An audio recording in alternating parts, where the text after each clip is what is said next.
Olá, como você está? Meu nome é Flávia Perdigão e este é o Mulher Real, um programa feito para todas as mulheres. Aqui nós crescemos e aprendemos juntas. E hoje vamos falar sobre um tema maravilhoso, o poder de uma decisão. Não saia daí, Mulher Real já está no ar.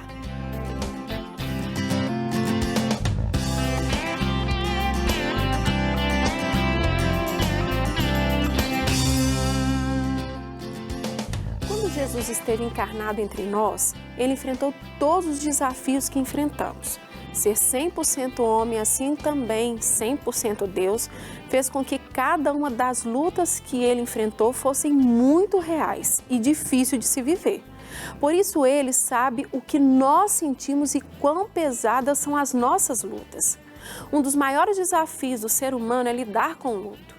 Como recomeçar, quando grande parte da sua esperança foi depositada sobre alguém que não está mais aqui.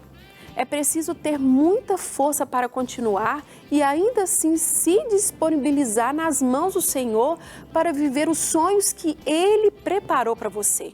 A nossa convidada de hoje tem uma história linda de superação e de restauração. Gabi, muito obrigada por você estar aqui comigo. É um prazer te receber aqui no programa. Eu que te agradeço pelo convite e pela confiança. Gabi, a gente já tem uma caminhada, juntas. A gente tem tantas histórias, ministeriais, pessoais também. Verdade. E até nessa parte aí da sua vida, ainda não te conhecia, mas quando eu fiquei sabendo do seu testemunho, daquilo que Deus fez na sua vida e tem feito até hoje, é algo que marcou muito a minha história sobre a gente tomar uma atitude diante de tantas circunstâncias que não só você ou eu, mas tantas pessoas vivem diariamente. Mas para a gente entender como que é importante na nossa vida a gente tomar uma atitude, ter uma reação, reagir, uma decisão, a gente gostaria de saber um pouquinho desse testemunho, dessa história e até para que a gente venha entender como que essa decisão foi fundamental na sua vida. Amém. Bom, eu era bem novinha, Hoje eu já estou com 33 anos. Sim. E eu sempre fui uma garota, assim, muito sonhadora, igual toda jovem, Sim. Sempre quis ter uma família, sempre quis crescer, melhorar. Sim. E eu venho de uma família que era católica, Minha família era católica, eu fui a primeira a me converter na minha casa.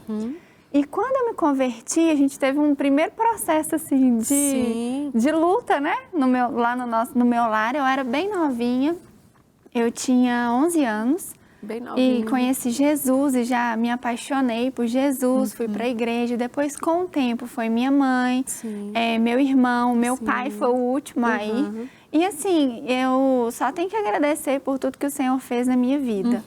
Só que quando eu fui, virando adolescente, na minha juventude, eu tive algumas decepções. Eu não tive aquela maturidade de entender que o meu foco não podia estar nos homens, E sim no Senhor. E eu resolvi que eu não queria mais ir para a igreja. E a minha mãe começou a pagar um preço de oração pela minha vida, E eu fiquei um tempo longe dos caminhos do Senhor, mas eu falo assim, que apesar de estar longe, eu era uma jovem muito caseira. O meu pai era aquele pai que eu tinha horário para chegar, Eu só saía quando ele deixava. Então, assim, eu não fui aquela jovem, que aproveitou, extremo, não. Aí, a minha mãe orando por mim, ela sempre falava assim, que a jovem, que a fulana da igreja vai vir cá te visitar. E eu falava assim, meu Deus, lá vem minha mãe com as irmãs da igreja. E eu falava com ela, não mãe, eu não quero conversar com ninguém, eu não quero ninguém, tudo que elas falar eu já sei, aquela coisa, Falava assim com ela, mas um dia foi uma jovem, ela se chamava Graziele, ela conversou comigo e no dia que ela me convidou para ir em um churrasco dos jovens, me deu muita vontade de ir. Olha só. O Espírito Santo parece que tocou no meu coração. Eu falei assim, não mãe, eu vou. Minha mãe ficou toda feliz. Foi eu e o meu irmão, para a igreja. E depois do culto dos jovens, a gente foi para um churrasco. E na hora que eu cheguei nesse churrasco, teve um jovem que me recebeu, Ele se chamava Marcos. E na hora que eu cheguei lá, eu falei assim, meu Deus, que moço bonito, E cheguei, ele conversou comigo, me tratou muito bem. E assim, a gente conversou muito. E passou pouco tempo, né? Eu comecei a frequentar a igreja, ele me chamou para namorar. Aí eu falei com ele, eu namoro, só você tem que ir lá em casa conversar com meu pai, né? Que lá em casa era assim. Aí ele foi, conversou com ele, a gente começou a namorar. E eu lembro direitinho, no dia que a gente conversou, na época eu tava voltando para os caminhos, né, do Senhor, voltando para a igreja, ele falou assim comigo: eu gostei muito de você, mas se eu ver, né, qualquer sintoma em você, de você não ficar firme com Jesus, ele era um jovem assim, que eu falo que ele era diferente. Sim. A gente vai terminar, porque para mim a maior qualidade que tem que ter em uma mulher é ela servir a Deus, ser temente ao Senhor, né? Na época eu tinha 20 anos, 20 para 21, ele tinha uns 23. Aí nós começamos a namorar e eu falo assim que ele foi um presente, né, de Deus na minha vida para minha restauração, para eu me aproximar do Senhor, voltar a trabalhar, né, na igreja e tudo mais. E assim, nós trabalhávamos muito na igreja na época. A gente começou a liderar os jovens, sabe? Eu falo que quando eu era mais jovem, não que eu seja velha, né? Não tem ninguém velho aqui. Quando eu era mais jovem, assim, eu dediquei boa parte da minha juventude trabalhando muito na obra, né? E eu lembro direitinho da mãe dele, né? Ela falou assim para minha mãe, que a minha mãe, quando ela viu ele na igreja, ela já orava, falava assim, nossa, a Gabriela podia voltar para a igreja para namorar com ele. Sua mãe já tinha visão? Já tinha visão, né? Aí, eu lembro da mãe dele falar assim para minha mãe, não, a minha nora, a mulher dele, vai ser uma mulher da igreja, sua filha nem na igreja não vem. Olha só. Né? Falou assim com ela, e minha mãe, não, mas a minha filha é do Senhor. E ela falou assim, e eu tenho certeza, você vai ver, minha filha vai vir para a igreja e vai namorar seu filho. Olha só. E a gente namorou, foi assim, 1 ano e 3 meses de namoro. E a gente trabalhava, né, muito na obra. Ele era aquele namorado, na época eu fazia faculdade, eu fazia administração. Ele nem me ligava, nem falava assim, tipo, vem aqui em casa, passa aqui. Não, ele era assim, você tá aí, você tem que estudar, você aproveita, né, e tudo mais. Aí teve um dia, foi numa quinta-feira, que ele me ligou e falou assim, amor, eu queria conversar com você. Aí eu já fiquei assustada, sabe? Porque ele nunca tinha me ligado e falado assim, né? Aí eu tô na faculdade, você quer que eu vou? E ele, não, você pode esperar terminar. Na hora que acabar, você passa aqui em casa. A gente morava mais ou menos perto. Aí, na hora que a faculdade acabou, eu passei na casa dele, né? E quando eu cheguei lá, ele olhou bem assim nos meus olhos e falou assim, Deus tem me incomodado muito. Eu queria te fazer uma pergunta, eu queria que você fosse muito sincera comigo. Você voltou para os caminhos do Senhor, mas assim, você voltou por Jesus ou você voltou por minha causa? Não, muito determinada. Na época, eu não vou te mentir, eu era muito jovem e assim, eu gostava muito dele. Ele era assim, algo que me fez, sabe, tipo assim, me fez voltar. Mas eu tinha aquele amor, né, por Jesus já naquela época. Aí eu olhei bem pra ele, claro que eu não ia falar isso pra ele, né? Eu olhei bem pra ele e falei assim, Marcos, eu voltei por Jesus, né? E ele falou assim, é porque eu queria que você me prometesse, se acontecesse alguma coisa com a gente, você não vai mais sair dos caminhos do Senhor. Falou assim comigo, e eu lembro que eu olhei bem pra ele e falei assim, credo, Marcos, pode falar, você quer terminar comigo, né? Brinquei assim com ele, ele, não, eu não vou terminar com você. Mas Deus tem me incomodado muito para te perguntar isso. Aí eu falei com ele, não, Marcos, nunca mais eu vou sair da presença do Senhor. Olha só. Isso foi numa quinta-feira. Aí a gente foi para a igreja, eu lembro que no domingo, foi domingo de ceia, nós ceiamos, né? No sábado, eu sempre, na época eu trabalhava no sábado e esse sábado foi uma folga minha. Então eu fiquei o sábado todo com ele, a gente foi no supermercado, né? Eu conversei muito com ele, com a mãe e tudo mais. Aí, na outra quinta-feira, passou uma semana certinha, a gente tinha combinado de ir no clube à noite para tomar sauna. Ia meu pai, minha mãe, meu irmão e ele.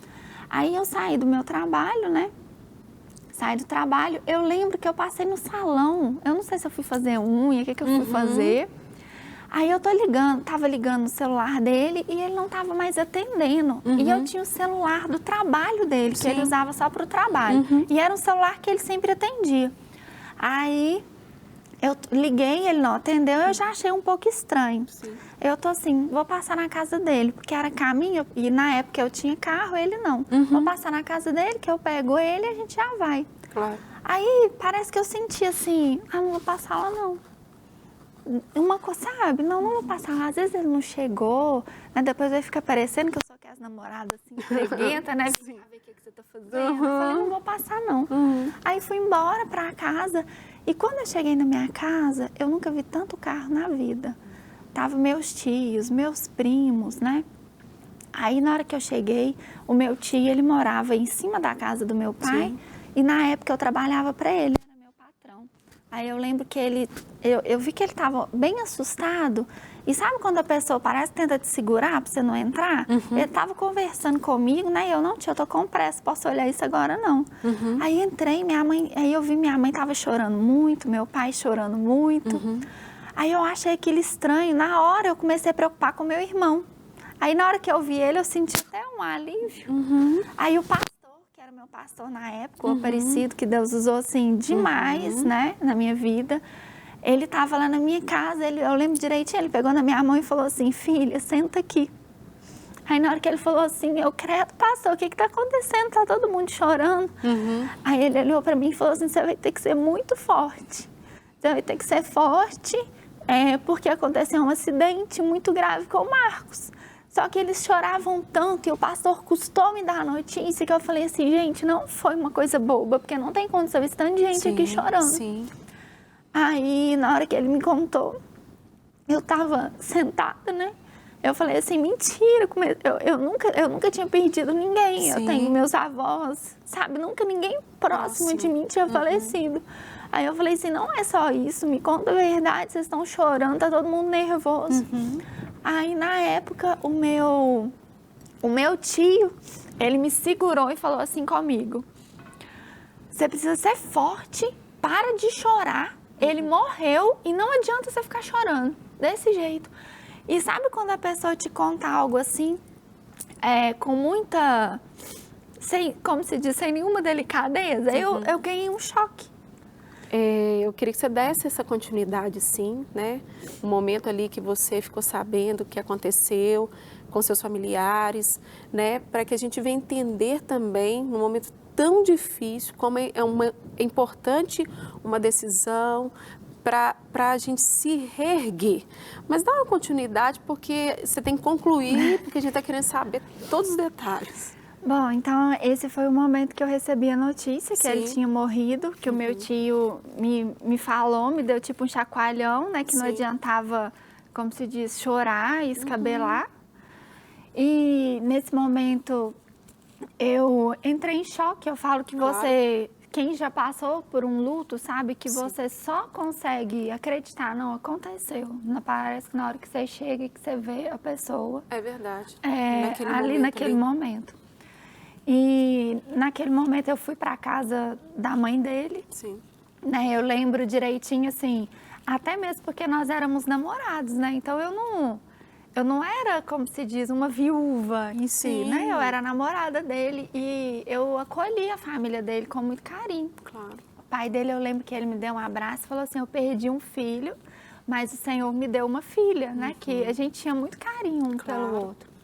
E foram momentos, assim, de muita dificuldade, né? Dali em diante, o velório dele foi na igreja que a gente frequentava. Então, quando eu chegava lá na igreja, a imagem que eu tinha era de luto, do velório. Teve um momento, né, lá que foi muito difícil para mim. Na época, a gente usava uma aliança de compromisso que ele tinha me dado. E ele morreu, ele estava trabalhando, né? Foi de um acidente de moto. Ele morreu na hora, praticamente, ele bateu em uma carreta, foi dentro da cidade, né? E a patroa dele chegou no velório e quando ela chegou, ela me abraçou e falou assim, ele falava muito bem de você. E quando eu cheguei lá, a primeira pessoa que eu pensei foi em você. E como que a gente ia te contar essa notícia? E eu peguei a aliança dele. Eu lembro que ela pegou a aliança e colocou na minha mão. E ela estava até suja de sangue. Eu peguei e trouxe para você. E naquele momento, assim, os meus amigos, as pessoas próximas, minha família foram muito importantes para mim. Claro. E eu ficava perguntando para o Senhor assim, por quê? Por que comigo? Por que eu? E pensa, há uma semana atrás, ele me chamou para conversar, me falando assim, se acontecer alguma coisa com a gente, você me promete que você nunca mais vai sair dos caminhos do Senhor. E eu pensava assim, gente, o que está passando na cabeça dele? Eu não vou sair. Né? E já era o Espírito Santo me preparando. É verdade. Né? Como se fosse para eu realmente ser forte naquele momento, né? E eu ficava perguntando para Deus por quê, né? Eu lembro que eu perguntava para o pastor por que com ele. Eu olhava as pessoas na rua e falava assim, gente, tanta gente, né? Sim. E lá em Deuteronômio 29, a primeira parte do versículo fala, as coisas encobertas pertencem ao Senhor nosso Deus. Uma amiga, né, me falou isso ainda no velório dele, falou assim, para de perguntar por quê para Deus, tem coisa que você não vai entender. Deus tem um propósito em tudo. E nesse momento nós já estávamos liderando os jovens da igreja e a gente estava preparando um acampamento de carnaval. E o tema do acampamento era um versículo, né, que fala, eis que venho sem demora. Ele queria falar a respeito da volta de Jesus no acampamento. E nós, né, como se diz, passou o dia do velório, ele foi enterrado, foram dias difíceis. Teve uns 3 dias que eu fiquei muito triste, eu fiquei no quarto, eu não queria comer. Né? Em nenhum momento eu me revoltei contra Deus, eu só ficava questionando, né, perguntando por quê. Mas o que eu aprendi? Que quando a gente passa por momentos de dificuldade, você tem 2 escolhas. Você pode alimentar a sua fraqueza ou você pode alimentar a sua força. E nas minhas orações eu falava para Deus, eu falava assim, Senhor, eu não quero, né, acabar com a minha vida, o Senhor levou ele, então assim, eu não tenho mais nenhuma aliança com ele, eu quero que o Senhor restitui os meus sonhos, eu quero continuar trabalhando para o Senhor. E eu tomei, né, algumas decisões que me ajudaram. Foram 3 dias difíceis, mas depois, sabe quando você sacode a poeira e fala assim, eu não quero isso para minha vida, né? E eu voltei a trabalhar, eu voltei para a faculdade, mesmo com muita dificuldade, né? Nos dias eu tive muito medo, né? Eu ficava com muito medo, eu não dormia sozinha. Sempre dormia ou com a minha mãe ou com o meu irmão. Mas buscando alimentar a minha força. E algo que eu fiz, que fez toda a diferença na minha vida, foi continuar trabalhando incansavelmente para o Senhor. Né? Eu continuei trabalhando, continuei à frente dos jovens. Eu lembro que eu cheguei no pastor da igreja, né, no pastor Aparecido, falei com ele assim, pastor, eu vou continuar na liderança dos jovens. Ele olhou bem para mim e falou assim, Gabi, você não precisa fazer isso, eu quero. E foi um momento de muito crescimento para mim, de crescimento, né, para a nossa igreja. E Deus, Ele faz tudo perfeito. Nesse momento que eu estava trabalhando para Deus, Deus estava cuidando da minha vida. É verdade. Hoje eu estou casada, eu tenho um filho, vou fazer 11 anos de casada, né? E depois de 1 ano, mais ou menos, eu conheci o Diego, que é o meu esposo. Eu conheci ele, não foi na minha igreja, né? Ele era da Lagoinha já. E assim, eu falo que ele é realmente um presente de Deus na minha vida. E quando eu o conheci, eu falo que foi assim, tudo perfeito, né? Deus, ele restituiu os meus sonhos. Deus me deu um marido super maravilhoso, né? Muito abençoado.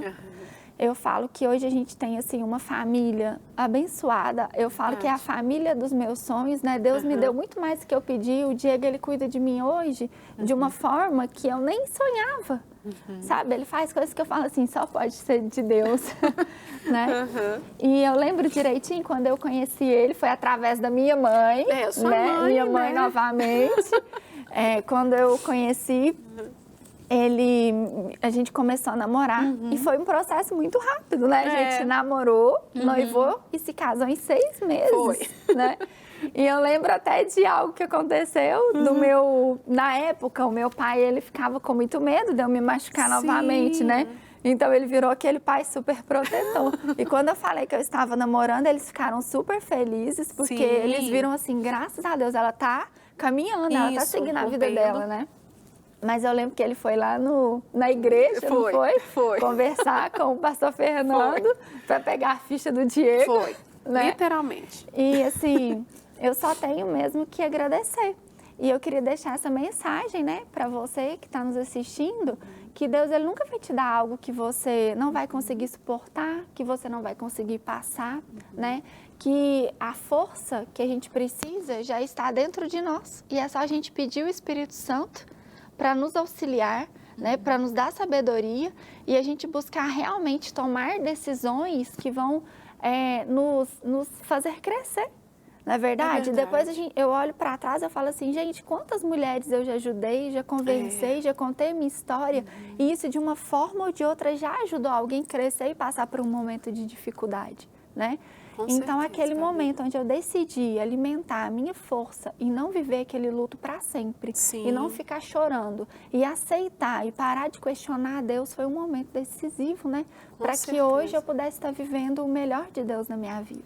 Essa palavra, Gabi, vem com tanta paz e direcionamento, porque, como você mesmo falou, quem enfrenta esse processo, cada um é de uma forma, tem um jeito de lidar, né? Mas a gente, cada um às vezes vai ter um tempo certo de se superar, de dar continuidade na vida, né? Mas é tão importante quando a gente decide algo assim, Deus, o Senhor tem propósito na minha vida, eu estou aqui hoje, né? Então tem algo para continuar. E algo mexeu muito também com a minha vida foi quando a pastora Eisla, né, perdeu o seu filho. E uma frase que ela usou, que tem até uma canção, né, que ela fala, o milagre sou eu. Ela orava pela cura do filho, mas Deus o levou e com propósito, Deus não perde, Deus não erra, né? E aquilo ali, quando ela trouxe essa palavra dizendo isso, né, que o milagre sou eu, somos nós que estamos sendo moldados, direcionados, sendo fortes na hora que precisa ser forte. Porque a gente acha que nunca vai dar conta de passar por isso, porque ninguém quer passar por isso. Não é uma coisa que a gente fala assim, estou preparado, ninguém está preparado para esse momento. Deus, é interessante que a gente começa a ver sinais do Senhor, né? Que Ele vai realmente nos ensinando, nos preparando até por toda a trajetória que Ele te preparou, até por aquela conversa, te mostrando assim que a gente vê que foi uma forma trágica, muito pesada, algo que a pessoa estava aqui hoje, foi, e de uma forma tão... No dia eu tinha conversado com ele no horário do almoço, a gente tinha conversado, estava tudo marcado. E Deus, ele teve tanto cuidado com a minha vida que no dia ele morreu, eram umas 3 horas da tarde.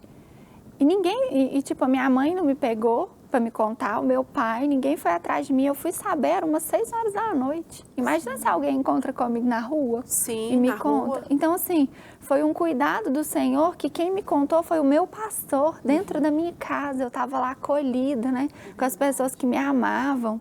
Então, assim, Deus, ele cuida de nós em todos os detalhes. Basta a gente realmente confiar, acreditar e decidir ser forte no momento que a gente precisa ser forte. E é forte que isso que você falou a respeito da gente alimentar, né, aquilo que vai te fortalecer. Porque é tão normal do ser humano a gente buscar só continuar para baixo, a fraqueza, né? E aquilo ali a gente perde até a oportunidade de se reconstruir, de viver um novo tempo. Hoje, né, por mais que foi um momento difícil, mas hoje você vive algo realmente que Deus preparou para você, né, dentro da sua profissão, com seu marido, com seu filho, com a sua família, ministerialmente, tudo. E a gente vai entendendo o agir de Deus. Deus tinha um plano para a vida do Marcos naquele tempo, né? Só que ele tem a continuidade sobre a sua vida. E hoje, assim, eu consigo ver o cuidado de Deus e perceber que o melhor de Deus para a nossa vida, ele vai chegar, mas no momento que a gente se posicionar. Sim, você falou tudo. Tem que ter uma posição, tem que ter um direcionamento. Depende da gente também, né? Deus tem tudo preparado. Deus a única coisa que Ele não vai fazer é a nossa parte. É verdade. Né? Então, na hora que a gente precisa ser forte, levantar, né? E sacudir a poeira e exercer aquilo que a gente ensina, que é a fé, a gente precisa fazer. Gabi, queria te agradecer por esse momento tão precioso, por abrir seu coração e trazer uma palavra que foi libertadora para muitas pessoas. Muito obrigada por você estar aqui conosco, viu? Conta comigo, para mim é um prazer. O Mulher Real de hoje está chegando ao fim. Foi muito bom saber que o Senhor está ao nosso lado nos momentos mais difíceis e nos ajudar a permanecer firmes. Para continuarmos interagindo, nos siga nas nossas redes sociais. Vai ser um prazer conversar e ter você junto comigo. Até o próximo Mulher Real.